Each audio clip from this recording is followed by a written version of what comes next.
দোস্ত, আমরা তো দেশে চলে যাব কয়েকদিনের ভিতরে। এখন যদি শিফা ভাবি তোর কাছে ফিরতে চায়, কি করবি? ভাই, তোদের বলছি না তোরা ওকে ভাবি বলবি না। ওর প্রতি এখন আর আমার ভালোবাসা নেই, আছে শুধু ঘৃণা।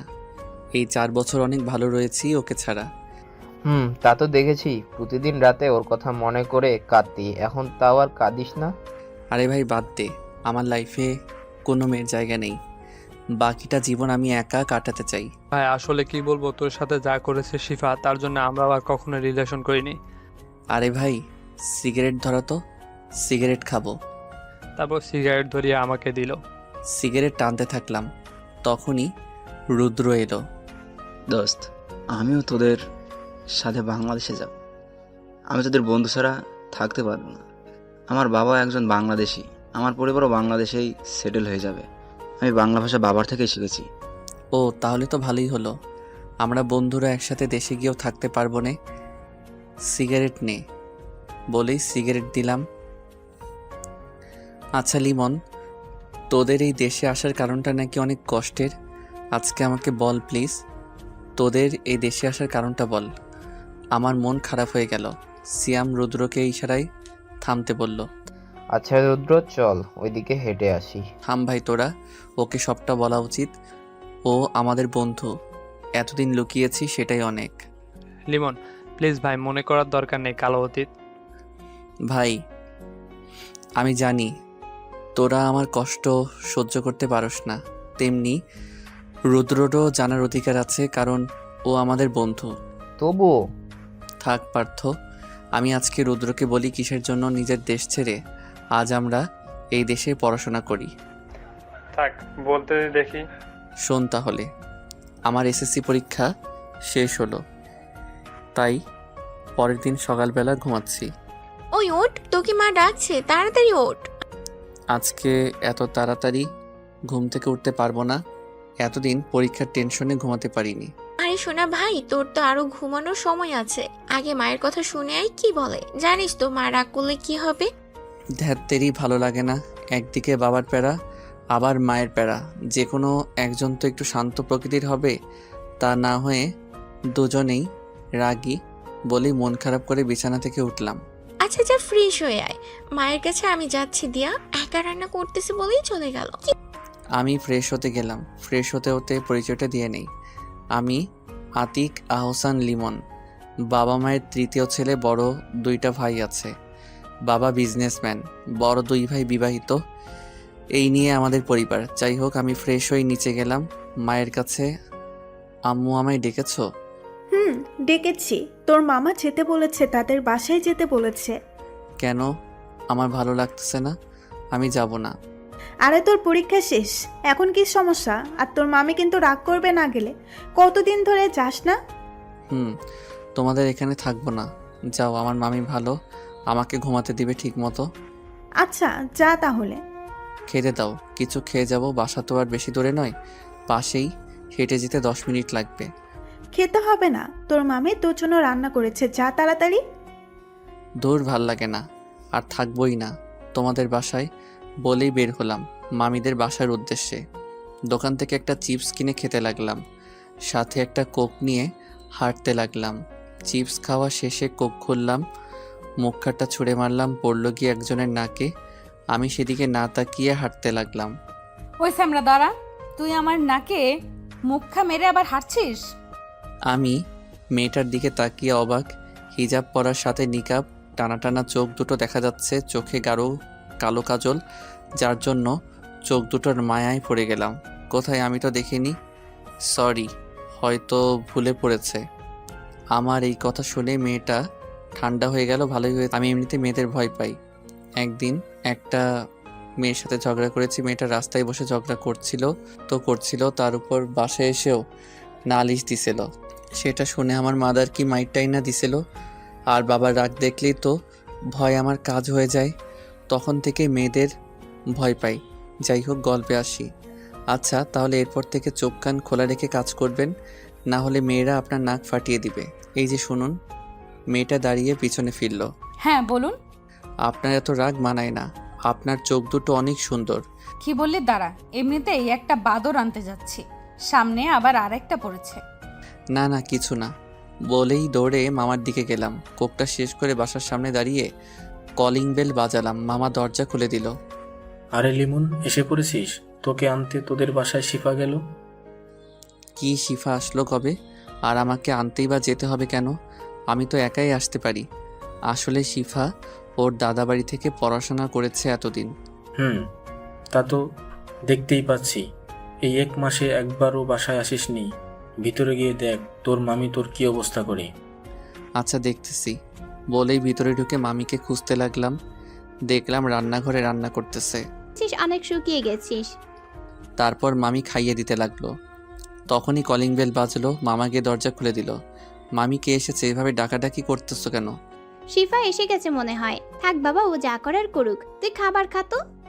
তখনই মেয়েটার মামা খাবার টেবিলে আসলো। এ কি তুই এখানে? আমি এখানে, কিন্তু আপনি এখানে কেন? আমার বাসায় এসে বলছিস আমি এখানে কেন? কি হচ্ছে এসব শিফা? থাম। তুই ও তোর ফুফাতো ভাই লিমন, আর লিমন ও হচ্ছে তোর মামাতো বোন শিফা। আর ঝগড়া করবি না। আর তোদের কি আগে দেখা হয়েছে? রাস্তায় আসার সময় দেখা হয়েছিল। নিশ্চয়ই শিফা ঝগড়া করছে তোর সাথে। শিফার দিকে তাকিয়ে দেখে ভয় পাচ্ছে। না মামা, তেমন কিছু না। তারপর মামা আর শিফাও খেতে বসলো। সবাই একসাথে খাবার খেলাম। আচ্ছা মামি, আমি একটু বাইরে যাই বন্ধুদের কাছে। কেন, এখানে ভালো লাগছে না? যা, শিফাকে নিয়ে একটু ঘুরে আয়, অনেকদিন পর বাসায় এলো। আমি একটু বন্ধুদের কাছে যাই, বিকালে শিফাকে নিয়ে ঘুরতে যাব। না মা, আমি এখনই ঘুরতে যাব। লিমন যা না বাবা একটু। আরে মামা, তুমি তো জানো আমার মেয়েদের সাথে ঘুরতে ভালো লাগে না, আমি ওদের ভয় পাই। ওই, আমি আর সব মেয়েরা কি এক? আমি এখনই ঘুরতে যাব। তারপর শিফা জোর করে নিয়ে ঘুরতে বের হলো বাসা থেকে। বের হওয়ার পরে সিয়াম কল দিল, লিমন কোথায় তুই? বের হ, অনেকদিন পর ফ্রি হলাম, আড্ডা দিব আজকে। আরে ভাই, আমার এখন একটু কাজ আছে, বিকালে আসবো। কি কাজ রে তোর? পরে এসে বলবো। তারপর ফোন কাটলাম। ওই রিক্সা ডাক, রিক্সায় ঘুরবো। রিক্সা ডাকবো তো এইভাবে কথা বলছিস কেন? আমি তোর বড় ভাই, কিসে পড়িস এবার? আমি 9-এ পড়ি, তাতে তোর কি? আমি তোকে বড় ভাই হিসেবে মানি না। তাহলে কি হিসেবে মানিস? দেখবি। দেখা। তা পরে বলবো, এখন ঘুরতে যাব, রিক্সা ডাক। ওকে ডাকতেছি, তবে আমাকে সম্মান করে কথা বলবি। শিপা কিছু বললো না, আমি রিক্সা ডাক দিলাম, ও রিক্সায় উঠে গেল। ওই, উঠছিস না কেন? তুই এটাই যা, আমি অন্য একটা রিক্সা নিতেছি। কেন অন্য রিক্সা কেন? আমরা একসাথে যাব। না, আমি মেয়েদের সাথে রিক্সায় উঠি না। তুই যা, আমি পিছনে পিছনে আসতেছি। ওই, একদম মেজাজ গরম করবি না, তাহলে কিন্তু আজকে তোর খবর আছে। ওর চোখের দিকে তাকিয়ে চোখ বড় বড় করে রেখেছে। রাগে নাক লাল হয়ে গিয়েছে। কি হলো? এইভাবে তাকিয়ে না থেকে তাড়াতাড়ি রিক্সায় ওঠ বলেই হাত ধরে রিক্সায় ওঠালো। এই প্রথম কোনো মেয়ে আমার হাত ধরলো। খুব আনইজি লাগছিল, তবু রিক্সায় উঠতে হলো ওর জোরাজোরির জন্য। যাই হোক, রিক্সা নিয়ে ঘুরতে লাগলাম। হঠাৎ শিফা রিক্সা থামাতে বললো, তাকিয়ে দেখি পার্কের সামনে থামালো। এখানে থামালি কেন? আর একটু ঘুরে বাসায় যাব, আমার সময় নেই। তোর সময় আমি পরে দেখব, আগে রিক্সা থেকে নেমে রিক্সা ভাড়া দে। তুই ঘুরতে এসেছিস, ভাড়া তুই দিবি, আমাকে কেন দিতে বলছিস? তাড়াতাড়ি ভাড়া দে, না হলে তোকে আমি কিস করব এখন। কি? তুই কি আমায় একটু শান্তিতে থাকতে দিবি না? এত প্যারা দিস কেন? এখন আবার টাকাও খরচ করাইতেছিস। তোর জন্য এতটা দিন অপেক্ষা করেছি তোর ভালোবাসা পেতে, এই জন্য এত কষ্ট করে বুঝিয়ে দাদু বাড়ি থেকে এসেছি। তোর ছোটবেলার পাগলামিগুলোর জন্য তোকে কতটা ভালোবেসে ফেলেছি তা তুই কল্পনাও করতে পারবি না। এখন একটু প্যারা দেই, তারপর আস্তে আস্তে ভালোবাসা আদায় করে নিব। কিছু বললি? না, ভাড়াটা দে, ভেতরে গিয়ে একটু বসবো। তারপর ভাড়াটা দিলাম, দিয়ে পার্কের ভিতরে ঢুকলাম। তারপর শিফা একটা গাছের নিচে গিয়ে দাঁড়ালো, আমিও গেলাম পিছনে পিছনে। কতক্ষণ থাকবো এখানে? দেখছিস না এখানে কাপলরা আছে, এখানে থাকতে অস্বস্তি লাগছে।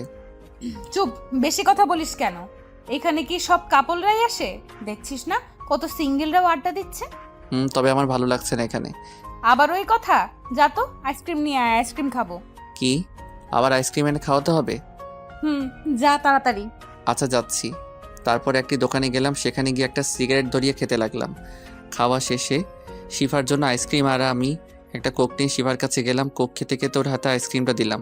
তোর মনে হয় কোকটা খুব পছন্দ, তাই না? তাড়াতাড়ি খা, যাবো। এত তাড়া কিসের? তোর গার্লফ্রেন্ড আছে যে আমার সাথে পার্কে দেখলে সমস্যা আছে? গুড আইডিয়া, পেয়ে গেছি। দেখি ওর থেকে মুক্তি পাই কিনা। রে, গার্লফ্রেন্ড দেখলে প্রচুর সমস্যা হবে আমার। শিফার হাত থেকে আইসক্রিম পড়ে গেল। কি বললি? তোর গার্লফ্রেন্ডও আছে? রে। তুই যে পরিমাণ মেয়েদের ভয় পাস তোর আবার গার্লফ্রেন্ড থাকবে? আর হলেও ব্রেকআপ করাবো, তবুও আগে ভালোভাবে শিওর হয়ে নেই মনে মনে। আচ্ছা, তোর কয়টা গার্লফ্রেন্ড আছে? গার্লফ্রেন্ড আবার কয়টা থাকে, একটা একটু ভাব নিয়ে। আচ্ছা আচ্ছা, তোর আর গার্লফ্রেন্ডের দরকার নেই, আজকে ব্রেকআপ করে নে। বলেই হলো আমি ওকে কত ভালোবাসি। আচ্ছা, তাহলে আমি এই পিকটা ফুফা ফুফিকে দেখাই। ওর ফোনের পিক দেখে আমার চোখ বড় বড় হয়ে গেল, কারণ আমার এইমাত্র সিগারেট খাওয়া পিক ওর ফোনে। এমনিতেই আব্বু আম্মু দুজনেই রাগি, এটা দেখলে আমি শেষ। তুই এই পিক পেলি কোথায়? বোন আমার, ডিলিট করে দে। ওই চুপ, একদম আমায় বোন বলবি না। তুই আসতে দেরি করতেছিলি দেখে তোকে খুঁজতে গিয়েছিলাম, সেখানে গিয়ে দেখি তুই সিগারেট খাচ্ছিস। এটা দূর থেকে ক্যামেরা বন্দি করলাম তখন। আচ্ছা বোন, বলবো না, তবু পিকটা ডিলিট দে। না, ডিলিট দেওয়া যাবে না, আপাতত ফুফা ফুফিকে বলবো না। এখন বল, সত্যি তোর জিএফ আছে কি না? সত্যি বলছি, আমার কোনো জিএফ নেই, তখন মিথ্যে বলছি। তাহলে ঠিক আছে, পরে যদি শুনি তোর জিএফ আছে তাহলে কি করব বুঝতেই পারছিস। এখন তোর ফোনটা দে। কেন, ফোন দিয়ে কি করবি? দিতে বলছি দে, বেশি কথা বলিস কেন? তারপর পকেট থেকে ফোন বের করে ওর হাতে দিলাম। লক খুলে লক পাল্টিয়ে আমার নাম পিন দে। অসহায় হয়ে সেটাও করলাম। তারপর ফোন নিল, কিছুক্ষণ টিপে ফোন দিল। শোন, তোর ফেসবুকের সব মেয়েদের আনফ্রেন্ড করে দিছি, আর তোর ফেসবুকের মেয়ে ফ্রেন্ড থাকবো শুধুই আমি। আচ্ছা তুই এরকম করতেছিস কেন? কালকে পরীক্ষা শেষ, আজকে একটু মেয়েদের সাথে কথা বলা শুরু করব। আর কখনো কথা হবে না কোনো মেয়ের সাথে, তুই আমার সাথে কথা বলবি। কেন কেন, তোর সাথে কথা বলবো কেন? তা সময় হলেই বুঝে যাবি। বন্ধু, তোর নাকি বাসায় কাজ আছে, তাহলে এখানে কেন? সাথে আবার মেয়ে নিয়ে? পিছনে তাকিয়ে দেখে হারামিগুলো দাঁড়িয়ে আছে। আরে বেটা, বুঝিস না, এটা আমাদের ভাবি। যাই হোক, অনেক ভালো মানাবে। তোর এখানে কি করছিস? কেন, আমরা কি আসতে পারি না? তুমি ভাবিকে নিয়ে এসেছো আর আমরা মেয়ে খুঁজতে এসেছি। শালা, তুই ভালো হবি না, অল টাইম মেয়ে পটানো ধান্দা করিস। তুমি ভাবিকে নিয়ে ঘুরতে পারো আর আমি আমার জন্য একজন খুঁজবো না? আরে কি ভাবি ভাবি করছিস? ও আমার মামাতো বোন। কি আবার? দাঁড়া দেখাচ্ছি মজা। বোন বললি তুই? তো কি বলবো? কি বলবি মানে? বউ বলবি। আমি তোকে ভালোবাসি। শিফার কথা শুনে তো আমি অবাক, কি বলতেছে এই মেয়ে? ওই তোর মাথা ঠিক আছে তো? আমার মাথা ঠিক আছে, দেখবি তুই। বলেই মাথাটা টেনেই আমার ঠোঁট দুটো অফ করে দিল। আমার বন্ধুরা লজ্জায় অন্যদিকে ফিরল, আর আমি ছাড়ানোর চেষ্টা করতেছি কিন্তু পারতেছি না। ও আমার ঠোঁটের উপর অত্যাচার করে যাচ্ছে। অনেক কষ্ট করে থামালাম শিফা, ছেড়ে দিয়ে লজ্জায় অন্যদিকে ফিরে থাকলো। আর আমি বন্ধুদের দিকে তাকিয়ে দেখি ওরা হাসতেছে। ওই হাসছিস কেন তোরা? ভাই বিশ্বাস কর। আরে ভাইয়া, আপনার চিন্তা করেন না, আজকে ট্রিট আমি দিব। তাহলে ভালোই হয়, চলেন। আরে ভাই আমি যাব, না গেলে টাকা আমার পকেট থেকে যাবে। কি, তুই যাবি না? ওর দিকে তাকাতেই ফোনের দিকে ইঙ্গিত করলো, অসহায় হয়ে গেলাম। আরে আমি যাব তো, চল। মনে মনে ওর গোষ্ঠী উদ্ধার করতে লাগলাম।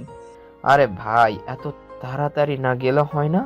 এখন তো কোনো মেয়ে খুঁজে পেলাম না ভাই। শালা বলেই সবাই মিলে উত্তম মাধ্যম দিলাম পার্থকে। ভাই মোরে এখন ছাড়, আমি আর জীবনেও মেয়ে খুঁজবো না। তারপর সবাই মিলে রেস্টুরেন্টে গেলাম।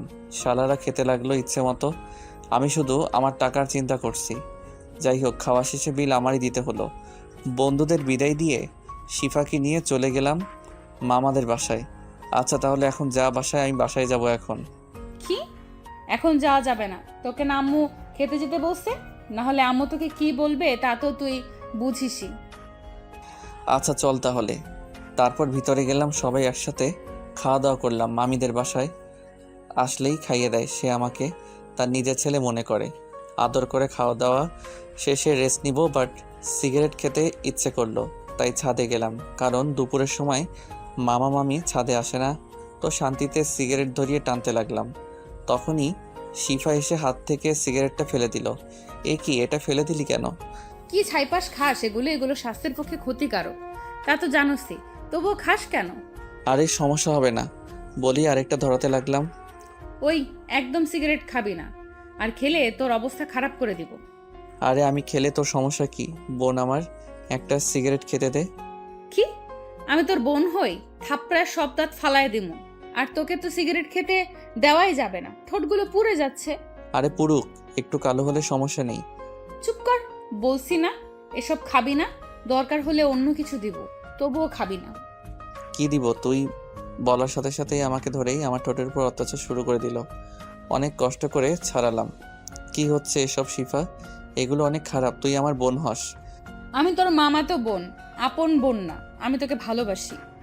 দেখ, এটা সম্ভব না।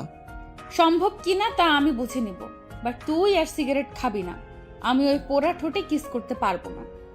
দেখ, তুই যা ভাবছিস সেটা কিন্তু সম্ভব নয়। এসব পাগলামির কোনো মানে হয় এখন। তবে এখনও ওকে বলিনি, ভাবতেছি কিছুদিনের মধ্যেই বলে দিব। রাতে ফোন টিপতেছি, তখনই শিফা কল দিল। হ্যাঁ বল। কালকে বিকেলবেলা আমার সাথে দেখা করবি, তোর সাথে একটা সিরিয়াস কথা আছে। আচ্ছা ঠিক আছে, বল কোথায় দেখা করব। তোদের কলেজ মাঠেই আসবো বিকেল 4টায়। তারপর শিফা কালকে কি বলবে তা ভাবতে ভাবতে ঘুমিয়ে গেলাম। পরের দিন সকালবেলা ভাবিদের ডাকে ঘুম ভাঙলো। ফ্রেশ হয়ে বাসার সবার সাথে খাবার খেয়ে কলেজে গেলাম। গিয়ে দেখি বন্ধুরা এক জায়গায় বসে আছে। ওদের কাছে গেলাম। কি রে, তোকে এমন দেখাচ্ছে কেন? এমনিতেই ভালো লাগছে না। আমি মনে হয় সত্যি শিফাকে ভালোবেসে ফেলেছি। এটা তো আমরা এমনিতেই বুঝতে পারছি। কিন্তু ওকে এটা বলবো কি করে? তাছাড়া ও আজকে কি যেন সিরিয়াস কথা বলার জন্য ডেকেছে। শোন, এটা তো আরো ভালো হয়েছে। আমি বলি তুই ওকে আজকেই তোর মনের কথা বলে দে। আচ্ছা, কিন্তু কিভাবে কি করব? শোন, ও আসার পর আগে ও কি বলে শুনবি, তারপর তুই প্রপোজ করে দিবি। আচ্ছা চলো ক্লাসে যাই। তারপর সবাই মিলে ক্লাসে গেলাম। সবগুলো ক্লাস করে বাসায় গেলাম। বিকেলবেলা আমার অনেক চিন্তা হচ্ছে, কি করে ওকে প্রপোজ করব, কিভাবে বলবো, এই নিয়ে চিন্তা করতে করতে শেষে যাই হোক এসব ভাবতে ভাবতে চলে গেলাম দেখা করার স্থানে। দেখি শিফা এখনও আসেনি। আমি ফুলটা পিছনের পকেটে নিয়ে দাঁড়িয়ে রইলাম শিফার জন্য। কিছুক্ষণ পর দেখি শিফা আসতেছে, একটা কালো রঙের 3 পিস পরে, চোখে গাঢ় কাজলে। ওকে অনেক ভালো লাগছে। ও আমার কাছে এসে পড়ল। আমি চোখ নামিয়ে নিলাম। হ্যাঁ কি বলবি বল। আচ্ছা, তুই কি আমার ভালোবাসা কখনোই বুঝবি না, নাকি তোর আমাকে পছন্দ হয় না? তুই কেন বুঝিস না আমি তোকে কতটা ভালোবাসি? সেই ছোট থেকে আমি তোকে আমার জীবন সঙ্গী ভাবি। শিফার চোখের কোণে পানি এসে গেছে। কি হলো, কথা বলছিস না কেন? ও, বুঝে গেছি তুই আমাকে একটুও ভালোবাসিস না, তাই তো? আচ্ছা, আমি চলে যাচ্ছি। বলেই হাঁটা ধরলো। আমি পিছন থেকে হাত টেনে ধরলাম। শিফা ঘুরে আমার দিকে তাকালো। আমি ফুলটা হাতে নিয়ে হাঁটু গেড়ে ওর সামনে দাঁড়িয়ে। আমি ঠিক গুছিয়ে কথা বলতে পারি না। তুমি আমাকে অগোছালো করে দিয়েছো। মন যেন এখন আর আমার কাছে থাকে না। তুমি আমার মনটাকে চুরি করে নিয়েছো। তোমাকে দেখলেই হৃদযন্ত্রটি অস্থির হয়ে ওঠে। কি করে বলি তোমায় অনেক অনেক ভালোবাসি। এটা শুনেই শিফা আমার হাত থেকে ফুলটা নিয়ে আমাকে জড়িয়ে ধরে কেঁদে দিল। এই বোকা, কাঁদছিস কেন? ওই, একদম আমার সাথে তুই করে কথা বলবি না, এখন থেকে তুমি করে কথা বলবা। আচ্ছা ঠিক আছে, কান্না করতেছো কেন? কেন কাঁদতেছি তুমি জানো না? আজকে সত্যি আমি খুব ভয় পেয়ে গিয়েছিলাম। আমি ভেবেছিলাম তুমি আমাকে একটুও ভালোবাসো না। এখন আর কেঁদো না, কাজল নষ্ট হয়ে যাবে, তাহলে খারাপ লাগবে। লাগে লাগুক, তাতে আমার আর কি। যাকে চাওয়ার তার ভালোবাসা পেয়ে গেছি, আর কারো কাছে আমি আমাকে ভালো লাগাতে চাই না। আচ্ছা আচ্ছা চলো, এখন তুমি আর আমি ঘুরতে যাই। তারপর দুজনে মিলে অনেকক্ষণ ঘুরলাম এবং শিফাকে বাসায় দিয়ে এসে আমি বাসায় গেলাম। তারপর পড়তে বসলাম। রাতে শিফা ফোন দিল। অনেকক্ষণ কথা বললাম দুজনে। এভাবে ওর পাগলামির ভালোবাসায় কেটে গেল আরও 3টি বছর। এখন আর সিগারেট খাই না আমি, কারণ পাগলিটাই খুব রাগ করে, তাহলে এই জন্য আর খাওয়া হয় না। কোন মেয়ের সাথে কথাও বলতে দেয় না, সবসময় বলতে গেলে চোখে চোখে রাখে। আমি এখন অনার্সে পড়ি আর শিফা ইন্টার 2য় বর্ষে পড়ে। আমাদের খুনসুটির ভালোবাসা ভালোই চলছিল। একদিন আমি ভার্সিটি ক্লাস শেষ করে শিফার জন্য অপেক্ষা করতে লাগলাম। তখনই শিফার সাথে একটা ছেলে বের হলো। একসাথে কথা বলতে বলতে হাঁটতে হাঁটতে ওরা আমার কাছে চলে আসলো। আরে তুমি চলে এসেছো? আচ্ছা সিফাত বাই, আমার যেতে হবে। আরে চলো, আমি তোমাকে বাসায় পৌঁছে দিই। না না, তার দরকার নেই, আমাকে নিতে এসেছে, যেতে হবে। ও আচ্ছা, কে সে? ও আসো, পরিচয় করিয়ে দিই। এই হলো আমার ফুফাতো ভাই লিমন, আর লিমন এই হলো সিফাত। ও হাই ভাইয়া বলে আমার দিকে হাত বাড়িয়ে দিল। হ্যালো বলে হাত মিলালাম ভদ্রতার জন্য। আচ্ছা শিফা আসো, যাব। চলো। আচ্ছা শিফা, তোমার ফোন নাম্বারটা কি দেওয়া যাবে? আমার মাথা গরম হয়ে গেল, তবুও পরিস্থিতির জন্য শান্ত হয়ে গেলাম। কেন, আমার ফোন নাম্বার দিয়ে কি করবে? না মানে পড়া জিজ্ঞেস করার জন্য লাগতে পারে। আচ্ছা নাও। তারপর শিফাকে নিয়ে একটা রিকশায় উঠলাম বাসার দিকে যাওয়ার জন্য। ছেলেটাকে আর ওর সাথে ফ্রেন্ডশিপ করেছো কেন? আরে বইলো না, ছেলেটা অনেক রিকোয়েস্ট করলো ওর সাথে ফ্রেন্ডশিপ করার জন্য, তাই বন্ধুত্ব করলাম। ওর সামনে আমাকে তোমার ভাই বললে, আবার নাম্বারও দিলে। আরে আমাদের রিলেশনের ব্যাপারটা তো কেউ জানে না, তাই না? তাই বলিনি। আর ও আমার বন্ধু, পড়ার ব্যাপারে কথা বলার জন্যই নাম্বার দিয়েছে। ও, আজকে যে আমার মন খারাপ সেদিকে আজকে ওর কোনো খেয়ালই নেই। যাই হোক, ওকে বাসার সামনে নামিয়ে দিয়ে আমি বাসায় গেলাম। আমি বাসায় গিয়ে বিছানায় শুয়ে ভাবতে লাগলাম আজকের শিফার আচরণ নিয়ে। ভাবতে ভাবতে কখন যে ঘুমিয়ে গেলাম খেয়ালই নেই। দরজা ধাক্কানোর শব্দে ঘুম ভাঙল। আমি তাড়াতাড়ি উঠে দরজা খুলে দেই। কি হয়েছে তোর? এসি দরজা বন্ধ করে দিয়ে ঘুমিয়ে পড়েছিস? কিছু হয়নি ভাবি, একটু শরীরটা খারাপ লাগছিল। আমার কেন জানি মনে হচ্ছে কোনো বিষয় নিয়ে তোর মন খারাপ। কিছু হলে আমাকে বল। না ভাবি, তেমন কিছু না। আচ্ছা খেতে আয় তাহলে। আচ্ছা আপনি যান, আমি ফ্রেশ হয়ে আসছি। তারপর ভাবি চলে গেল। আমি চিন্তা করতেছি কতক্ষণ ঘুমালাম। আজকে শিফা একটা কলও দিল না। ফোনটা হাতে নিয়ে দেখি সত্যি একটাও কল দেয়নি। আমি তখন শিফাকে কল করলাম, কিন্তু ফোন ওয়েটিং বলছে। আমি 5 মিনিট পর আবার দিলাম, তখন ওয়েটিং। এই প্রথম এমন হলো ভাবি আমাকে আবার ডাক দিল। তাই আমি খেতে নিচে চলে গেলাম। খাওয়া শুরু করব, তবে খাওয়ার কোনো ইচ্ছাই গলা দিয়ে কোনো খাবার নামছেই না। হাত দিয়ে খাবার নাড়াচাড়া করে শুধু ভাবতেছি শিফার তো এমন কখনো হয়নি। তাহলে এখন ও কি করছে? সিফাতের সাথে কথা বলতেছে না তো? ওই তুই খাবার না খেয়ে কি ভাবছিস? না, কিছু না বলি এক লোকমা মুখে দিলাম। আমার এখন শিওর মনে হচ্ছে কিছু একটা হয়েছে। শিফার সাথে কিছু হয়েছে নাকি হঠাৎ এসে? মানে? তুই কি ভাবছিস আমরা কিছু বুঝি না? আমরা সবই জানি তুই আর শেফার রিলেশন করছিস। না মানে থাক, তোর কিছু বলতে হবে না, শুধু বল ওর সাথে কিছু হলো কিনা। না তেমন কিছু না, আজকে খেতে ইচ্ছে করতেছে না।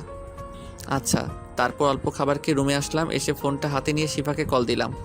এইবার 2বার রিং হওয়ার পর কল ধরলো। কি হলো, আজকে তো তোমার কোনো খোঁজই নেই? সরি, আজকে একটু বিজি ছিলাম। ও, তা এতক্ষণ কার সাথে কথা বলছিলে? ও সিফাত কল দিয়েছিল।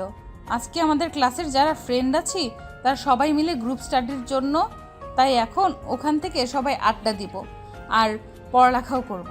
তাই এই প্ল্যানটা কার? সিফাতের সত্যিই ওর পড়ালেখায় মনোযোগ অনেক, না হলে এরকম কেউ স্টাডি করে বলো? ভালো সিস্টেম। তবে তার জন্য তুমি আজকে আমাকে একবারও কল দিবে না? আরে এইভাবে বলো কেন? আজকে বন্ধুদের সাথে আড্ডা দিয়েছি, অনেক ভালো লেগেছে। তোমার সাথে সারা জীবনই কাটাবো। এভাবে দিন দিন শিফা পাল্টে যেতে থাকলো। এখন আর আমার সাথে বেশি কথা বলে না। একদিন সকালবেলা শিফাকে কল দিলাম, শিফা বের হও, কলেজে যাবো একসাথে। আরে তোমার সাথে গেলে লোকে কি ভাববে? এমনিতেই আমাদের সন্দেহ করে। আজকে থেকে আমরা একসাথে কলেজে যাব না। কি বলছো এসব? লোকে যা ভাবার ভাবুক, তাতে আমাদের কি? দেখো, তোমার কোনো সমস্যা নাও হতে পারে, কিন্তু আমার অনেক সমস্যা। ফোন রাখো, আমি তোমার সাথে যেতে পারবো না বলেই ফোন কেটে দিল। আরে শোনো শোনো, ফোনের দিকে তাকিয়ে দেখি ফোন কেটে দিয়েছে শিফা। চোখ দিয়ে 2 ফোঁটা পানি পড়ছে। ওইভাবে হাঁটতে হাঁটতে পাশের একটা দোকানে গিয়ে সিগারেট ধরালাম। এটা ছেড়ে দিয়েছিলাম, আজ খুব খেতে ইচ্ছে করছে, তাই সিগারেট ধরিয়ে টানতে লাগলাম। হঠাৎ দেখি শিফার বাসার সামনে, আর শিফাও নামলো বাসা থেকে। দুজনে হাঁটতে লাগলো, আমি ওদের পিছু নিলাম। ওরা হাঁটতে হাঁটতে কলেজে পৌঁছালো। ওখান থেকে ছলো চোখে হাঁটতে হাঁটতে আমিও ভার্সিটি গেলাম। কে ভাই, তোর কি হয়েছে? দিন দিন শুকিয়ে যাচ্ছিস, আর তোর চোখগুলো এত লাল কেন? আরে কিছু না, এমনি। আমাদের এড়িয়ে যাচ্ছিস, বল কি হয়েছে সত্যিটা। তারপর আমি ওদের সব খুলে বললাম। না কি বলিস, এত কিছু মনে হয়ে গেল? আর আমাদের আজকে বলছিল ওই সিফাতকে কেলানি দিলেই সব ঠিক হয়ে যাবে। না দোস্ত, থাক। কি থাক মানে? তুই এখন শিফাকে ফোন দিয়ে জিজ্ঞেস কর ও তোর সাথে না এসে শিফাতের সাথে আসলো কেন। আমি শিফাকে কল দিলাম। কি হয়েছে, এখন কল দিলে কেন? তুমি আমার সাথে না এসে সিফাতের সাথে আসলে কেন? দেখো, ও আমার ফ্রেন্ড, ওর সাথে আমি আসতেই পারি, আর কোনো সমস্যাও হবে না, কারণ সবাই জানে ও আমার ফ্রেন্ড। তুমি দিন দিন অনেক পাল্টে যাচ্ছ। এখানে পাল্টানোর কি হলো?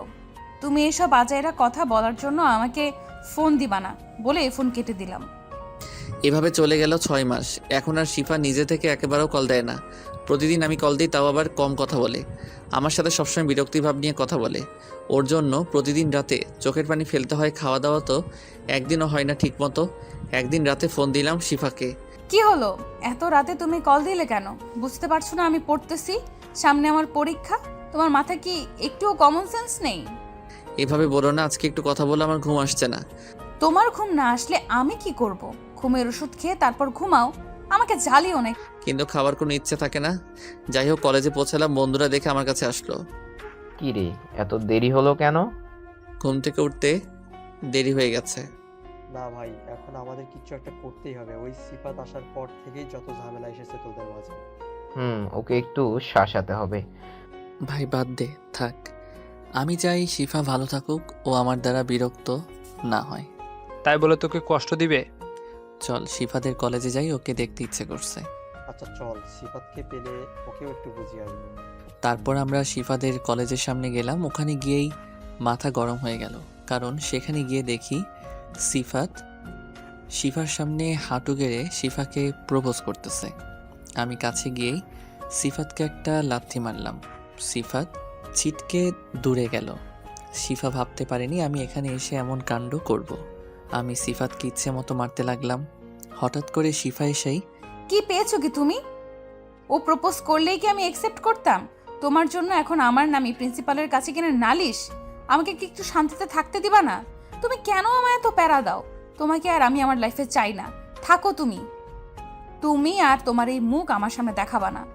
কি আমি তোকে প্যারা দেই? তোকে আমি শান্তিতে থাকতে দেই না? শুধু তোকে ভালোবাসি বলে তোর সাথে একটু কথা বলতে চাওয়া হলো তোকে প্যারা দেওয়া? তোর সাথে একটু ঘুরতে চাইলেও সেটাও প্যারা দেয়া? আচ্ছা ঠিক আছে, আজ থেকে তোর সাথে আর আমার কোনো সম্পর্ক থাকবে না। তুই থাক তোর মতো, আমি আসবো না বলেই ওখান থেকে চলে আসলাম। শিফা ক্লাসের দিকে গেল আর আমার বন্ধুরা আমার পিছু পিছু আসলো। আমি হাঁটতে হাঁটতে হঠাৎ অজ্ঞান হয়ে পড়ে গেলাম। তারপর আর কোনো কিছু খেয়াল নেই। যখন চোখ খুললাম তখন দেখি আমি হাসপাতালের বেডে আছি। পাশে তাকিয়ে দেখি হারামিগুলো চিন্তিত অবস্থায় দাঁড়িয়ে আছে। আরেক পাশে তাকিয়ে দেখি আমার পুরো পরিবার দাঁড়িয়ে। আম্মু তো অনেক কান্না করতেছে। কি হয়েছে আম্মু, তুমি কান্না করতেছো কেন? বাবা তোর জ্ঞান ফিরেছে? তুই খাওয়া দাওয়া ঠিক মতো করিস না কেন? আরে মা, কোথায় খাওয়া দাওয়া করি না? চুপ, মিথ্যে কথা বলতেছ। আবার ডাক্তার বলেছে তুমি ঠিকমতো খাওয়া দাওয়া করো না। আর তোমার এত কিসের টেনশন যে সারাদিন নাকি টেনশনে থাকো? না বাবা, তেমন কিছু না। এখন থেকে কোনো টেনশন করবা না, আর খাওয়া দাওয়া ঠিকমতো করবে। আমাদের বুড়ো বয়সে চিন্তিত রাইখো না তুমি। আর এমন হবে না বাবা। আচ্ছা আচ্ছা মা, মামি আসে নাই? না, ওদের জানানো হয়নি। তোর মামি অনেক টেনশন করবে তো তাই। ও, তখনই ডাক্তার রুমে প্রবেশ করলো। আপনারা চাইলে রোগীকে বাসায় নিয়ে যেতে পারেন, তবে ওর খেয়াল রাখতে হবে ঠিক মতো। আচ্ছা ডাক্তার, ওর সবসময় খেয়াল রাখা হবে। আমি বিল পে করে এসেছি। ওকে।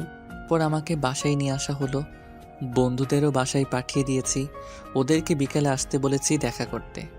বাসায় গিয়ে সবাই আমার খেয়াল রাখতে লাগলো। বন্ধুরাও বিকেলে এসে দেখা করে গেল।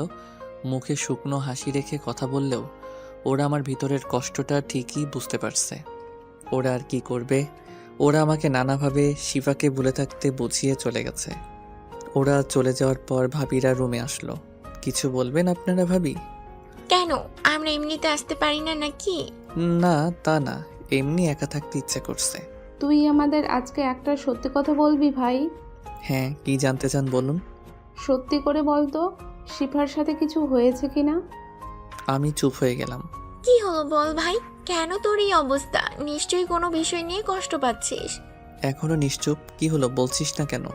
বুঝেছি, তুই আমাদের আপন বোন মনে করতে পারিসনি। ভাবি চলেন। যাই বলেই হাঁটা শুরু করলো। বড় ভাবিও তার পিছে নিল। দাঁড়ান, আপনারা শুনতে চান তো কি হয়েছে, তাই না? শুনুন। এই কথা শুনে ভাবিরা এসে আবার আমার পাশে বসলো। আচ্ছা তাহলে শুনুন। আজ পর্যন্ত শিফার অবহেলার কথা সব কিছু বুঝিয়ে বললাম। তাকিয়ে দেখি ভাবিদের চোখের কোণে পানি। ভাই, তুই এতটা কষ্ট পেয়েছিস আর শিফা তোকে শুধু অবহেলাই করে গেছে। আচ্ছা ভাই শোন, বেশি কষ্ট নিস না। এভাবে চলে গেল 7 দিন। আমি বাসা থেকে একদমই বের হই না। এই 7 দিনে শিফা আমার একটু খোঁজ নিল না, আর আমিও বাসা থেকে বের হই না। একলা থাকতেই বেশি ভালো লাগে। মামি ফোন করেছিল কিন্তু ধরিনি। সবসময় বিছানায় হেলান দিয়ে থাকি, কারোর সাথে ঠিকমতো কথা বলি না। বন্ধুরা আসে নিতে প্রতিদিন বাইরে নেওয়ার জন্য, কিন্তু আমি যাই না। আজকে বিকেলবেলা বাসায় বসে আছি, তখন হারামিগুলো আসলো। ভাই তুই কেন বুঝিস না যে তোর ভালোবাসাকে প্যারা মনে করে তোকে ছাড়া হ্যাপি থাকতে চায়? তুই তার জন্য কেন এভাবে কষ্ট দিচ্ছিস নিজেকে? একটু শক্ত হ তুই। ভাই তুই কিন্তু এখন বেশি বেশি করছিস। এভাবে করলে তোর সাথে কিন্তু আমরা কোনো বন্ধুত্ব রাখবো না। ভাই শোন, আমি একটা বুদ্ধি করেছি। আমরা আর এই দেশে লেখাপড়া করব না, আমাদের বিদেশে পড়ালেখা করা হবে, আর লিমনও ওই মেয়েটাকে ভুলে থাকতে পারবে। তোরা যা করার কর, আমি আছি। সত্যি? তাহলে তুই আঙ্কেল আন্টিকে সব কিছু বলে ঠিক কর। আমি সব ঠিক রাখবো। এখন চল বাইরে যাব, অনেক দিন সিগারেট খাই না। সত্যি বন্ধু, তুই আজকে বাসা থেকে বের হবি? চল। পরিবারের সবাই আমার পরিবর্তন নিয়ে চিন্তিত ছিল, কিন্তু আজকে আমি বের হওয়ার জন্য সবাই কিছুটা হলেও খুশি হয়েছে। আর অন্যদিকে শিফা সেদিন আমাকে থাপ্পড় মেরে ক্লাসে গিয়ে বসলো। ওর বেস্ট ফ্রেন্ড নীলা ওর কাছে গেল। তুই লিমন ভাইয়াকে মারলি কেন? লিমন ভাইয়া তো ঠিকই করেছে। আরে ভাই তুই বুঝছিস না, এখন যদি প্রিন্সিপাল স্যারের কাছে আমার নামে বিচার যায়, ভার্সিটির একটা ছেলে আমার জন্য সিফাতকে মেরেছে। গেলে যাবে, আর সে সাহস সিফাতের হবে না। লিমন ভাইয়ারাও এই কলেজে পড়ে গেছে, তাদেরকে সবাই এক নামে চিনত। গুন্ডা নামে, তাও আমি কিছু কমিয়েছিলাম। যাই হোক শিফা, কাজটা তুই ভালো করলি না। লিমন ভাইয়াকে এতদিনে অনেক কষ্ট দিয়েছিস। তুই তোর ভালোবাসার মানুষের থেকে বন্ধুত্বকে বেশি প্রাধান্য দিয়েছিস। এর ফল সামনে পাবি। আমাকে লিমন ভাইয়ের মতো কেউ ভালোবাসলে আমার কোনো বন্ধুই লাগতো না, সারাক্ষণ তার সাথেই থাকতাম। হইছে, বাদ দে, তো এখন এমনিতেই টেনশন হচ্ছে। ভালো কথা বলছিলাম, এখন শুনলি না? পরে বুঝবি। আমি শিওর লিমন ভাইয়া আর তোকে ভালোবাসবে না। তুই এর আগেও কষ্ট দিয়েছিস। সিফাতের সাথে কলেজে আসতি, সবসময় সিফাতের সাথে কথা বলতি, যা লিমন ভাইকে সব সময় কষ্ট দিয়েছে। থুর, তুই তো রাজেরা পেঁচাল নিয়ে থাক। তারপর শিফা উঠে বাসার দিকে চলে গেল। ওর আমার বিষয় নিয়ে কোনো আগ্রহই নেই। রাতে পড়তে বসেছে, বারবার ফোনের দিকে তাকায়। আমি ওকে কল দিয়ে বিরক্ত করি কিনা, কিন্তু না, আমি আর কল দিই না। ওকে এভাবে প্রতিদিনই শিফার এমন হয়। এবার আমার দিকে আসা যাক। আমরা বের হয়ে আমাদের আড্ডাখানার দিকে গেলাম। গিয়ে দেখি শিফা বসে আছে। কেন বসে আছে জানি না। আমি একবারও দেখেও না দেখার ভান করে চলে গেলাম। একপাশে বসে বন্ধুদের থেকে সিগারেট নিয়ে সিগারেট ধরালাম। অন্যদিকে শিফা আর নীলা বসে আছে।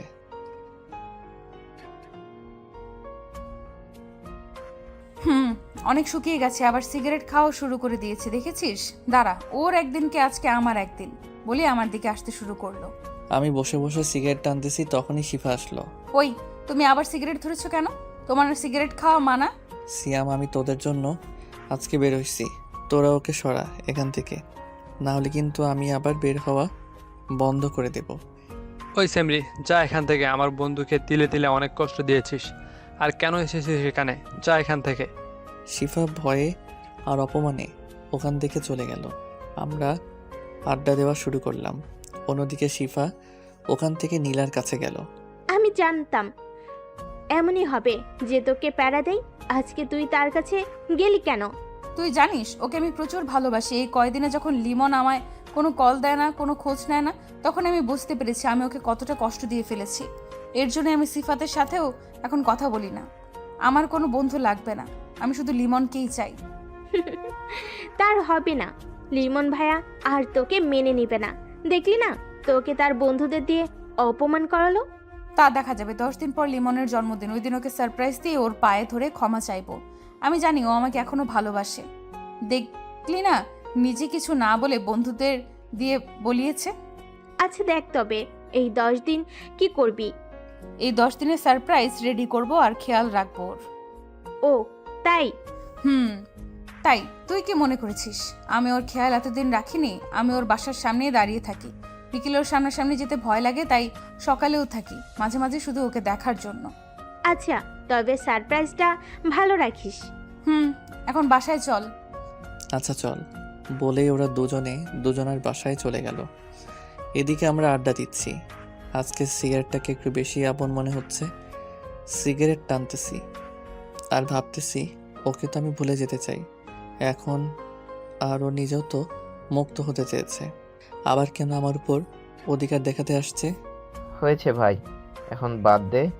আমরা বিদেশে যে ভার্সিটিতে মজা করে অ্যাপ্লাই করেছিলাম সেটার রেজাল্ট দেবে একটু পর। দোয়া কর যেন সবাই চান্স পায়। পার্থর কথায় ঘোর কাটলো আমার। আর হ্যাঁ, আর আমরা 4 জন বন্ধু মিলে বিদেশে একটা ভার্সিটিতে অ্যাপ্লাই করেছিলাম, শুধু দেখতে কে কে চান্স পায়। আমরা আজ আমরা সেটাকেই নিজেদের ইচ্ছেতে রূপান্তর করেছি। আমার ফোনে মেসেজ এসেছে, আমি চান্স পেয়েছি। এই দেখো মেসেজ, বলেই সবাইকে মেসেজ দেখালাম। হঠাৎ তো বুঝতে পারছি, তবে দেখ, লিমন শিফাকে তোকে যদি সত্যিই ভালোবাসতো তাহলে তোর সাথে এমনটা করতে পারতো না। এর জন্য আমি বলি, এখানে থাকলে যথারীতি ওর প্রতি কাজে তোকে কষ্ট দিবে, তাই তোর বিদেশে গিয়ে ওকে ভুলে থাকাটাই ভালো কাজ হবে। আরে ভাই, তোরা চিন্তা করিস না, আমি যাব বিদেশে, ও থাকুক ওর মতো, আমি এখন থেকে আমার মতো চলবো। আমি আজকে রাতেই বাসায় বলতেছি, তোরাও বলিস। সবাই বলবো। আর দ্রুত কাগজপত্র রেডি করে চলে যাব এখান থেকে, সবাই দ্রুত করবি। আচ্ছা চল এখন বাসায় যাই। তারপর সবাই যে যার বাসায় চলে গেলাম। রাতে আজকে খাবার টেবিলে খাবার খেতে বসেছি দেখে সবাই খুশি। যাই হোক, খাবার খাচ্ছি। বাবা মা, আমি বিদেশে পড়াশোনা করতে চাই, এটা আমার অনেক আগে থেকে ইচ্ছে ছিল, কিন্তু কিছু কারণে ইচ্ছেটা বাদ দিয়েছিলাম। কিন্তু এখন বিদেশে ভালো একটা ভার্সিটিতে চান্স পেয়েছি, এখন যেতে চাই। সবার খাওয়া বন্ধ হয়ে গেল আমার কথা শুনে। মানে কি তোমাকে দেশের বাইরে পড়াশোনা করতে হবে না? না না লিমন, তোর দরকার নেই বাবা বিদেশে যাওয়ার, তুই এখানেই পড়াশোনা কর, সমস্যা কি? বাবা মা, আমি কি তোমাদের ছেড়ে একেবারে চলে যাচ্ছি? মাত্র 4 বছরের ব্যাপার, তাছাড়া প্রতিদিন তো ফোনে কথা হবেই। ভাই, তোর যাওয়া লাগবে না, আমরা তোকে ছাড়া থাকবো কি করে? আরে ভাইয়া, তোমরা আমার ইচ্ছেটাকে অন্তত গুরুত্ব দাও। আমি আজ পর্যন্ত এত ভালো করে পড়ালেখা করেছি শুধু বিদেশে পড়াশোনা করব তার জন্য। মেজো ভাইয়া কিছু বলতে গিয়েও থেমে গেল, তবে তার চোখে পানি। লিমন, তুই বিদেশ না গেলেও পারতি কিন্তু। ভাবি আপনিও প্লিজ। লিমন, যেতে যাচ্ছিস যাবি, তবে ঘরের ভিতর ভুল কাজ করে ফেলিস না আমাদের কষ্ট দিয়ে। মেজো ভাবি কোন দিকে ইঙ্গিত দিয়েছে আমি বুঝতে পেরেছি, তবুও কিছু বলার নেই। ভাবতে লাগলাম, শিফা, আজ তোর জন্য আমার জীবন এলোমেলো, পরিবারের সবার চোখে পানি, তোকে আমি ক্ষমা করব না মা। আচ্ছা লিমন, আমরা তোমার ইচ্ছে পূরণে বাধা হব না, তবে সব কিছু বুঝে শুনে করো। মা কিছু না বলে কান্না করতেছে, আমি উঠে গিয়ে চোখের পানি মুছে দিলাম। বাবা, তুই প্রতিদিন আমাকে কল দিবি কিন্তু। আমি জানি তুই যখন বিদেশে যেতে চাইছিস কোনো কারণ আছে, আমি তোকে বাধা দিব না, তবে সব সময় নিজের খেয়াল রাখবি। আচ্ছা মা, দ্রুত সব কাগজপত্র ঠিক করে ওখানে অ্যাডমিশন নিতে হবে। আচ্ছা, সব কিছু আমি রেডি করানোর ব্যবস্থা করতেছি। ওকে, তবে আমি বিদেশে যাচ্ছি এটা মামা মামি যেন না জানে। কেন? তাহলে তো ওরা তোর উপর রাগ করবে। সমস্যা নেই, আমি এসে তাদের রাগ ভাঙিয়ে নিব। আচ্ছা, তুই যা ভালো মনে করিস। তারপরে সব বন্ধুর কাগজপত্র 8 দিনে ঠিক করা হলো। পরের দিন রাতে আমাদের ফ্লাইটের সময় দেওয়া হলো। এখন সবাই এয়ারপোর্টের সামনে। বাবা, সাবধানে থাকিস, কখনো কোথাও আমাকে ছাড়া যাসনি, নিজের শরীরের যত্ন নিস। আচ্ছা মা, তুমি টেনশন করিও না, অনেক কষ্টে কান্না আটকে বললাম। পরিবারের সবার চোখে পানি, এটা দেখে কেউ কি শান্তি পায় বলুন? মনের ভিতর ঝড় চললেও বাইরে প্রকাশ করতে পারিনি, নিজেকে শক্ত করে রেখেছি। আজ একটা মেয়ের জন্য আমার পরিবারের সবার চোখের পানি দেখতে হচ্ছে, ওকে আমি ক্ষমা করব না। তুমি তো এখন বড় হয়ে গেছো, তোমাকে নিয়ে টেনশন করব কেন কান্না করতে করতে? আচ্ছা বাবা, আপনারা যদি এভাবে কান্না করেন তাহলে আমি কি ভালো থাকতে পারবো? আমার কথা শুনেই সবাই চোখের পানি মুছল, কিন্তু মা মুছলেও তার চোখে পানিতে ভরে যাচ্ছে। শোন ভাই, তোর ইচ্ছে পূরণ হোক, এটা আমরা চাই, কিন্তু তোর যেন কোনো সমস্যা না হয়। খাওয়া দাওয়া ঠিক মতো করবি, যখন যা লাগে তা বলবি, তোর জীবনটা নষ্ট করবি না, সুন্দরভাবে গুছিয়ে নিবি। আচ্ছা ভাইয়া, বলে জড়িয়ে ধরলাম একে একে দুজনকে। এরপর ভাবিদের কাছে গেলাম, তারা এখনও কান্না করতেছে। এরা দুজন আমার বোনের অভাব পূরণ করেছে, আমিও তাদের প্রিয় ছোট ভাই হতে পেরেছি। শোন লিমন, যার জন্য যাচ্ছিস সেটা বুঝতে পেরেছি, কিন্তু ওখানে গিয়ে কোনো প্রকার অতীত নিয়ে চিন্তা করবি না, নিজেকে শক্ত করে সামনের দিকে এগিয়ে যাবি বলেই কাঁদতে কাঁদতে মাথায় হাত বুলিয়ে দিল। আমি আর কি বলবো, যা বলার সবাই বলে দিয়েছে। শুধু এতটুকুই বলবো, সবার চোখের পানির মূল্য রাখিস। এরই মধ্যে বন্ধুরা ওদের পরিবারকে বলে চলে আসলো। লিমন চল, এখন আমাদের যেতে হবে, না হলে ফ্লাইট মিস করা হবে। আচ্ছা আমি আসি তাহলে, ফ্লাইট ছাড়ার সময় হয়ে গেছে। তারপর সবাইকে বিদায় দিয়ে চলে আসলাম। তারপর উড়াল দিলাম, অন্য দেশে পৌঁছে গেলাম। সেখানে গিয়ে আনানের আত্মীয়ের সাথে কথা বলে আমরা বাসার ব্যবস্থা করে নিলাম এবং পরের দিন ভার্সিটির ভর্তি হওয়ার সব কাজ শেষ করলাম।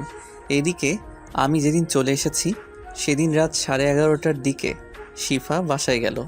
কি রে শিফা, তুই এত রাতে বাসায় আসলি? কোনো কিছু হয়েছে নাকি? আর তোর হাতে ব্যাগ কেন? ব্যাগে কি আছে? আরে না ফুফি, কি হবে, চুপ। আমি এসেছি, এটা নিয়ে এত ডাকাডাকি কইরো না। কেন? সেটা এসে বলতেছি, আগে তুমি ভাবিদের চুপি চুপি এখানে ডাকো। আরে কি হয়েছে? ওদের চুপি চুপি ডাকতে যাব কেন? প্লিজ প্লিজ ডাকো তাদের ফুপি। কি যে পাগলামি করিস না, এমনিতেই ভালো লাগছে না, ডাকতেছি ওদের। তারপর মা ফোন দিয়ে ভাবিদের আসতে বলল, ভাবিরাও চলে আসলো। আরে শিফা, তুই এত রাতে এখানে কি? আর তোর হাতে এই ব্যাগে কি? কালকে লিমনের জন্মদিন, রাত 12টায় ওকে উইশ করব। সবাই তাই এই কেক এনেছি। আর কালকে বাসায় একটা পার্টির আয়োজন করবা, সবকিছু আমি গোছাবো। আরে সমস্যা নেই, আমরাও এসে গেছি, পেছন থেকে বলল। মায়ের মনটা খারাপ হয়ে গেল আরও। এবার ছেলের জন্মদিনেও কাছে পেল না ছেলেটাকে, আর ভাবিরাও কষ্ট পেল। তাদের ছোট ভাইয়ের জন্মদিনের আনন্দ করতে পারলো না, আর তাদের ভাইটাও কষ্টে আছে। কি হলো ফুপি, তুমি মন খারাপ করে আছো কেন? লিমনকে সারপ্রাইজ দিতে চাও না? কি হলো, চুপ কেন আপা? এবার ভাবিদের মুখ আর বন্ধ রাখতে পারলো না। বলবে মা, যার জন্মদিন পালন করতে এসেছিস সে তো এখন আর আমাদের কাছে নেই, বলেই কেঁদে দিল। এ কিভাবে কাঁদছেন কেন? আর লিমন আপনাদের কাছে নাই মানে কি হয়েছে? কিছুই তো বুঝতে পারছি না। লিমন এখন বাংলাদেশে নেই, আর ও আজকে বিদেশে গেছে লেখাপড়া করার জন্য। না, এটা হতে পারে না। ও নিশ্চয়ই আমার জন্য এদেশ থেকে চলে গেছে বলেই অজ্ঞান হয়ে গেল। সবাই শিফাকে ধরলো, ওকে বিছানায় শুয়ে দিল। শিফার চিৎকার শুনে বাবা ভাইয়ারাও ওখানে চলে আসলো। আপা, লিমন বিদেশে গেল আর সেটা আমাদের জানালেন না আপনারা, বলেই কেঁদে দিল। কি করব বল লিমন, তোদের বলতে মানা করেছে। তোদের বললে তুই তো ওকে যেতে দিতি না। ওর অনেক ইচ্ছা বিদেশে পড়াশোনা করার। না মা, সব আমার জন্য হয়েছে। আমাকে কষ্ট দিয়ে ফেলেছি, তাই ও কষ্ট সহ্য করতে না পেরে চলে গেছে। মানে কি বলতেছিস তুই? এসব কি করেছিস তুই? শোনো তাহলে। তারপর শিফা সব বলে দিল আমাদের ভিতর কি হয়েছিল, সব কাহিনী। মামি সব শুনেই ঠাস করে শিফাকে একটা থাপ্পড় মারল। কি করেছিস তুই এসব? তুই এগুলো করলি কি করে?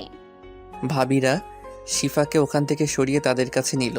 তার মানে এই জন্য লিমন বিদেশে গেছে? আর ও এই কয়েকদিনে অনেক শুকিয়ে গেছে, ঠিকমতো খাওয়া দাওয়া করতো না। মা আটকালো মামিকে। থাক, বাদ দে, এভাবে তো আর সমস্যার সমাধান হবে না। কি আপু, আমি ওকে আর আমাদের বাসায় নিব না?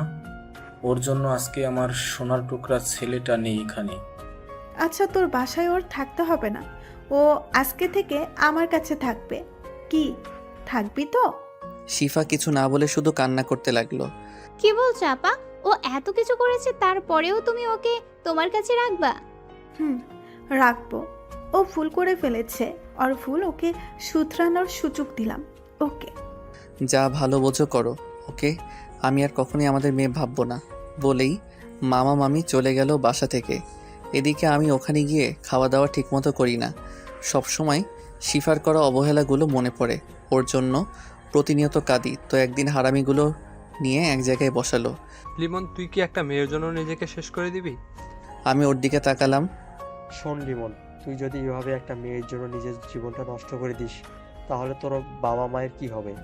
তোর কষ্টটা আমরা বুঝি, কিন্তু মানুষ কষ্ট থেকেই শিক্ষা পায়। এর জন্য তোকে শক্ত হতে হবে। তোর উজ্জ্বল ভবিষ্যৎ চাই তোর। এখন যদি তুই তোর মা বাবার কথা চিন্তা না করে বসে বসে নিজেকে শেষ করে দিস, তাহলে তোর মা বাবা প্রচুর কষ্ট পাবে। তুই যদি তোর বাবা মার কথা চিন্তা করে ঠিক না হোস, তাহলে আমাদেরকেও ভুলে যাস। না ভাই, আমি শক্ত হব, নিজেকে ঠিক করে নিব, তোরা চিন্তা করিস না। আমি মা বাবাকে কষ্ট পেতে দিব না। তারপর থেকে নিজেকে শক্ত করে নিলাম। এরই মধ্যে তোর সাথে বন্ধুত্ব হলো। তারপর লেখাপড়া আর তোদের সাথে আড্ডা দিয়ে কেটে গেল 4 বছর। ফ্ল্যাশব্যাক শেষ। কি ভাই, তোর মাঝে এত কষ্ট ছিল?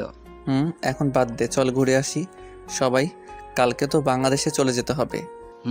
চল। তারপর নিজেকে শক্ত রেখেছিস। এইভাবে কথা বলতে বলতে অনেক জার্নি করে পৌঁছে গেলাম বাংলাদেশে। বিমান ল্যান্ড করলো, আমরা সবাই একসাথে নামলাম। দোস্ত, আমাদের সবার পরিবার আসবে। আমরা সবাই এখন যে যার পরিবারের কাছে যাব। আমরা পরে আবার সবাই একত্রিত হব। সেটাই ভালো হবে। আমাদের পরিবারে অনেক কষ্ট পেয়েছে, আগে যেতে হবে তাদের কাছে। তাই কর। আমার দাদু আমাকে নিতে আসছে। তারপর সবাই যে যার পরিবারের কাছে যাওয়ার উদ্দেশ্যে বের হলাম। আমি বের হয়ে দেখি আমার মমতাময়ী মা তার 2 চোখ দিয়ে আমাকে খুঁজে যাচ্ছে। এক সময় আমার চোখে চোখ পড়লো, আমার দিকে তাকিয়ে রইল।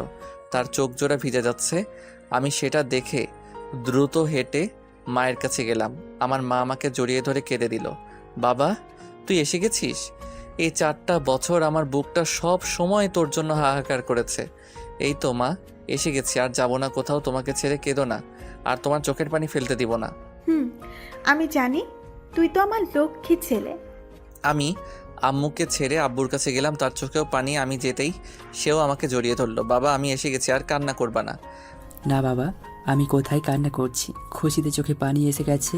আমি বাবার চোখ দুটো মুছিয়ে দিলাম। বাবা আমার কপালে একটা ভালোবাসার পরশ এঁকে দিল। তারপর একে একে সবার সাথে দেখা করলাম। সবাই আজকে অনেক খুশি। ভাইয়া ভাবিরাও কান্না করেছে। আপনারা সবাই ভাবছেন শিফা এখানে আসছে কিনা। না, শিফা আসেনি এখানে। আর আমারও পরিবারের ভালোবাসা পেয়ে ওর কথা আর মনে পড়েনি। আচ্ছা, এখন চলো বাসায়। আমি জানি আমার মামা মামি অনেক রাগ করে আছে। আমার আগে তাদের রাগ ভাঙাতে হবে। যে রাগ করেছে, রাগ ভাঙাতে খবর হয়ে যাবে। শুধু তারা, আরও একজন আপনার খবর করে ছাড়বে। মানে? আপনি তা বাসায় গেলেই বুঝতে পারবেন। আচ্ছা, মামা মামি কি আমাদের বাসায় নাকি তাদের বাসায়? তাদের বাসায় অনেক রাগ আছে, তাই আসেনি। ওকে, আমি দেখব নে। তারপর সবাই মিলে রওনা দিলাম বাসার দিকে। পৌঁছে গেলাম বাসার সামনে। সবাই গাড়ি থেকে নামলো। আরে লিমন, তুই আবার এই ড্রাইভিং সিটে কি করতে বসেছিস? তোমরা বাসায় যাও, আমি আসতেছি মামা মামিকে নিয়ে। পাগল ছেলে। আচ্ছা যা, তাড়াতাড়ি নিয়ে আসবি। তারপর আমি গাড়ি নিয়ে চলে গেলাম মামার বাসার সামনে। সেখানে গিয়ে দেখি মামি টিভি দেখছে আর মামা খবরের কাগজ পড়তেছে। আমি আস্তে করে গিয়ে মামির চোখ ধরলাম। এই একদম আমার চোখ ধরবি না, ছাড় তুই। আমাকে তো আর কেউ আপন মনে করে না। এ কি মামি, তুমি বুঝলে কি করে আমি চোখ ধরেছি? কারণ আমার সাথে এরকম পাগলামি একটা বাদর ছেলে ছাড়া আর কেউ করতো না। আর এখন সে আর নেই, আমাকে ভুলে গেছে। কে বলে ভুলে গেছে? তুমি ভুল ভাবছো। বলেই আমি সোফার উপর উঠে মামির কোলে শুয়ে পড়লাম। এই ওঠ ওঠ, তুই আমার সাথে কথা বলবি না। আমার মাথাটা খুব ব্যথা করতেছে, অনেক জার্নি করে এসেছি। আমি দেখলাম মামির হাত অটোমেটিক আমার মাথায় চলে গেছে। এসব ঢং আমার সাথে দেখাবি না। আমি তোর কি হই? চলে যা এখান থেকে। আচ্ছা, আমার উপরে এত রাগ তোমার, তাই না? আমি আবার চলে যাব, তবে বিদেশে না, একেবারে উপরে। এটা শুনেই মামি কেঁদে দিল। জানা কে বলছে আমার কাছে আসতে? বলেই কাঁদতে লাগলো। আরে আরে মামি, এভাবে কেঁদো না। আমি আর কখনো তোমায় না বলে কোথাও যাব না। এরকম কাঁদলে আমার খুব কষ্ট লাগে। আচ্ছা বাবা, আমার মেয়েটা তোকে অনেক কষ্ট দিয়ে ফেলেছে, তাই না? এখনো কাঁদে?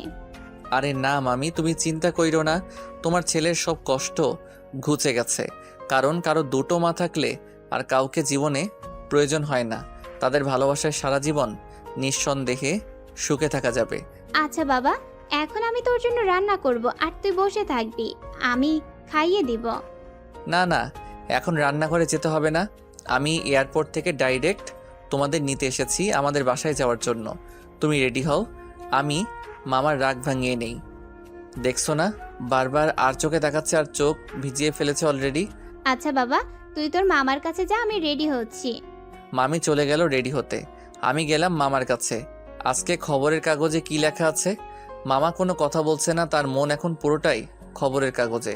এই যে শুনছেন, আমি কিছু বলেছি আপনাকে।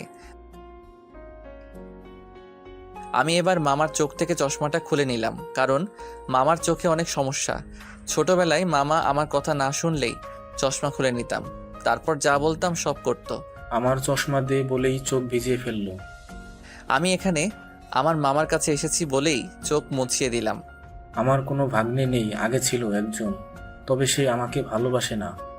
আমি মামার চোখে চশমা লাগিয়ে দিলাম, তারপর তার পায়ের কাছে গিয়ে বসলাম। মামা, আমার ভুল হয়ে গেছে, আমি তোমাকে অনেক কষ্ট দিয়ে ফেলেছি, তুমি আমাকে ক্ষমা করে দাও। আরে আরে বাবা, করছিস কি এসব? তুই ওঠ ওঠ বলেই উঠে জড়িয়ে ধরে কেঁদে দিল। মামা কেঁদো না, আমি আর তোমাদের ছেড়ে কোথাও যাব না।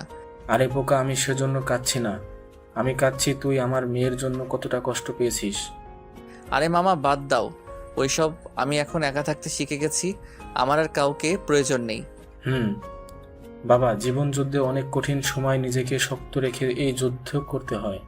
মামা, এখন তাড়াতাড়ি রেডি হও, আমার সাথে যাবে। আমি জানি তুই আমাদের নিতে আসবি, এটা বিশ্বাস ছিল, তাই আগে থেকেই রেডি হয়ে আসছি। ও তাহলে তো ভালোই। তারপর আরও কিছুক্ষণের মধ্যে মামি চলে আসলো, তাদের নিয়ে চলে আসলাম বাসায়। বাসায় গিয়ে দেখি সবাই বসে আছে আমার জন্য। ও লিমন, চলে এসেছিস? যা তোর রুমে গিয়ে ফ্রেশ হয়ে আয়, একসাথে খাবার খাবো। মা, এখন খেতে ইচ্ছে করছে না, ঘুমাবো। আমি বুঝতে পেরেছি তোর শরীর ক্লান্ত, তবে এখন না খেলে আরো ক্লান্ত হবি। তাছাড়া আজকে তোর জন্য স্পেশালভাবে রান্না হয়েছে, তাড়াতাড়ি খেতে আয়। আম্মু। লিমন, কোনো কথা নেই, তুই যাবি, ফ্রেশ হবি, খেতে চলে আসবি, আমি তোকে নিজ হাতে খাইয়ে দিব। তাহলে আসা যায়? কতদিন হলো ওই হাতের খাবার খাওয়া হয় না। এখন তো এমনিই আসবি, মামি বলছে না। আপা, তুমি এত হিংসুটে কেন? ওকে নিয়ে তুমি কোনো হিংসা করবে না বলে দিলাম। হিংসে করব না আবার? আমার ছেলেটা মায়ের থেকে মামির পাগল বেশি। হ্যাঁ, তোমরা ঝগড়া করো, আমি ফ্রেশ হয়ে আসছি। তারপর আমি ফ্রেশ হওয়ার জন্য রুমের দিকে যেতে লাগলাম। সব কিছু দেখতে দেখতে পৌঁছে গেলাম আমার রুমের সামনে। আমি দরজা খুলে রুমে প্রবেশ করলাম। আমি রুমের দিকে তাকিয়ে অবাক। রুমটা অনেক সুন্দর করে সাজানো, মনে হচ্ছে এই রুম খালি ছিল না, কেউ রুমে ছিল। রুমটা গুছাবে আমি আসার জন্য, ঠিক আছে, তবে এত পরিপাটিভাবে গুছিয়ে রাখবে না কেউ, তাকে এত চিন্তা করে লাভ নেই। আমি ফ্রেশ হয়ে নিচে আগে খেয়ে বিশ্রাম নেই, পরে সব কিছু বুঝে নিব। এগুলো ভাবতে ভাবতে ফ্রেশ হয়ে নিলাম, জামা প্যান্ট চেঞ্জ করে নিচে চলে আসলাম খাবার খাওয়ার জন্য। কি হলো, খাবার কোথায়? আরে এই যে আসতেছে, একটু অপেক্ষা করো। ওকে, খাবার রেডি না করে সবাই এখানে বসে আছো যে? আরে খাবার আসতেছে, তুই বস। ওই তোর খবর নিয়ে এসে পড়েছে। আমি সেদিকে তাকিয়ে অবাক। সেই পরিচিত মুখ আর ভালোবাসা আমাকে করেছিল মুগ্ধ, তার প্রতি তেমনি তার প্রতি এখন জমা রয়েছে অজস্র ঘৃণা আর কষ্ট। যাই হোক, আমি চোখ নামিয়ে নিলাম। আরে তুই আজকে রান্না করেছিস, এ খাবার খাবো না আমরা। আতিক, চল, আমি তোকে আমাদের বাসার খাবার খাওয়াবো, তোর এ খাবার খেতে হবে না। আমি কিছু বলতে যাব তার আগেই ওই চুপ। আরেকটা কথা বললে আমার থেকে খারাপ কেউ হবে না, মেয়েটাকে অনেক কষ্ট দিয়েছিস। এই 4 বছরে একবারও মেয়ের খবর নিসনি, আবার এখন এসেছিস কষ্ট দিতে। মামি মায়ের কথায় মাথা নিচু করে নিল। আমি শিফার দিকে তাকিয়ে দেখি নিশ্চুপ, মাথা নিচু করে কান্না করতেছে, তা দেখেও চোখ ফিরিয়ে নিলাম। আপু, ওর মতো মেয়ের খোঁজ খবর না নেওয়াই ভালো। আবার কথা বলছিস? সবাই চুপচাপ খাবার খেয়ে নিবি, কোনো কথা বললেই খবর আছে। আমি মেয়েটাকে প্রতিদিনই কাঁদতে দেখেছি, ওর চোখে সবসময় অনুশোচনা দেখেছি, আর কেউ ওর ব্যাপারে কোনো কথা বলবি না। মামাও ধমক খেয়ে চুপ। শিখামা, সবাই বসে আছে, তাড়াতাড়ি খাবার দে। শিফা সবাইকে খাবার বেড়ে দিতে লাগলো। ভাবিরা সাহায্য করতে চেয়েছে, কিন্তু শিফা না করে দিয়েছে। সবাইকে খাবার দেওয়া শেষ হলো, মামি আমাকে খাবার খাইয়ে দিতে লাগলো। শিফা, মা, তুইও বস, সবাই একসাথেই খাবো। মামি, আমি তাকিয়ে দেখি আমার বাম পাশের চেয়ারটাই শুধু খালি আর ডান পাশে মামি বসা। শিফাও খেয়াল করলো বিষয়টাও, আমার পাশে বসতে ভয় পাচ্ছে। না ফুপি, থাক, আমি পরে খেয়ে নিব। মাথা গরম আছে, যা বলছি তাই কর। শিফাও খেয়াল করলো বিষয়টা, ও আমার পাশে বসতে ভয় পাচ্ছে। শিফা বসে পড়লো আমার পাশের চেয়ারে ভয়ে ভয়ে। আমাকে মামি খাইয়ে দিতে লাগলো। শিফা মাথা নিচু করে খেয়ে যাচ্ছে আর ভয়ে ভয়ে আর চোখে বারবার আমাকে দেখছে। যাই হোক, খাবার শেষ করলাম তৃপ্তি করে। অনেক দিন পর মামির হাতের খাবার খেলাম। আমি সবাইকে বলে রুমে চলে গেলাম বিশ্রাম নিতে। গিয়েই ঘুমিয়ে পড়লাম প্রচুর ক্লান্ত থাকার কারণে। বিকেলবেলা ঘুম ভাঙলো, অনুভব করলাম কেউ একজন আমার পা ধরে আছে। আমি উঠে দেখি শিফা পায়ের কাছে ঘুমানো, আমার পা ধরে আছে। আমি পা নাড়াতেই শিফার ঘুম ভেঙে গেল। তুই এখানে কি করছিস আমার রুমে? এই রুমটা তো আমারও হবে, এখন আসলে কি হবে? শোন বোন, আমার এই রুমটা শুধুই আমার, এটা কারোর সাথে ভাগ করবো না। এখন তুই এখানে কি করছিস তাই বল। আমি তোমার বোন মানে তুমি কি আমাদের সম্পর্কটা ভুলে গেছো? তুমি তো আমায় ভালোবাসতে। বাসতাম, তবে 4 বছর আগে তোর ইচ্ছেতে আমাদের সম্পর্ক শেষ হয়ে গিয়েছে, আর আমিও সেটা মেনে নিয়েছি। একা থাকতে শিখে গেছি। আমি জানি তুমি আমায় এখনো ভালোবাসো। আমি তোমার সাথে অন্যায় করে ফেলেছি না বুঝে। প্লিজ আমায় ক্ষমা করে দাও। আরে বোন, এসব কি বলছিস? আমি ক্ষমা করবো মানে? আমার তোর উপর কোনো রাগই নেই। শিফা আমার দিকে তাকিয়ে আছে, অবাক চাহনিতে, চোখগুলোতে আস্তে আস্তে পানি ভরে যাচ্ছে। আমি কি তোমার উপর এতটাই অন্যায় করে ফেলেছি যে তুমি আমায় এভাবে ইগনোর করবা? তুমি তো আমাকে ছাড়া থাকতে পারতে না। আমাকে জীবন সঙ্গী করার স্বপ্ন দেখেছিলে, এখন তুমি আমায় বোন ভাবো? আরে বোকা, তুই তো আমার বোনই। আর আগে যেটা ছিল ওটা থেকে তুই নিজেই মুক্তি চেয়েছিস, আর আমি সেটাই করেছি। শিফা দৌড়ে এসে আমার পা ধরলো। আমি অনেক বড় ভুল করে ফেলেছি। আমি তোমার কষ্ট বুঝতে পারিনি। তুমি প্লিজ আমায় মাফ করে দাও। আমি পা ছাড়িয়ে ওকে উঠিয়ে একটা থাপ্পড় দিলাম। কি পেয়েছিস কি? তুই আমার সাথে যখন যা ইচ্ছে তাই করবি, আর আমি মেনে নিব? এক মেয়ে, আমি কি তোকে বলেছিলাম আমি তোকে ভালোবাসি? জোর করে ব্ল্যাকমেল করে প্রেম করিয়েছিস। তবে এক সময় তোর পাগলামিকে ভালোবেসে ফেলি। তোর ভালোবাসার ফলে আমি আমার ইচ্ছে পাল্টে ফেলি, তোকে সম্পূর্ণ ভালোবেসেছি। কিন্তু তুই বন্ধু পেয়ে আমাকে প্যারা মনে করলি। তুই আমার খোঁজই নিতি না। আমি এই পাশে শেষ হয়ে যাচ্ছি, তোর জন্য তার কোনো খেয়ালই নেই। তোর তখন খেয়াল কখন বন্ধুদের সাথে আড্ডা দিবি। আমাকে কি তোর রোবট মনে হয়? তোর ইচ্ছে মতো চলবো। যা, বের হ রুম থেকে। শিফা কথাগুলো শুনছিল আর কাঁদছিল। একসময় আমার ধমকে লাফিয়ে উঠে ভয়ে রুম থেকে চলে যায়। ও আমাকে এত রাখতে কখনো দেখেনি। ও বুঝতে পেরে গেছে এই লিমন আর আগের লিমনের মধ্যে অনেক পার্থক্য। শিফা চলে যেতেই আমার ফোন বেজে উঠল। আমি ফোনের দিকে তাকিয়ে দেখে সিয়াম কল দিছে। হ্যাঁ বল, কি বলবি?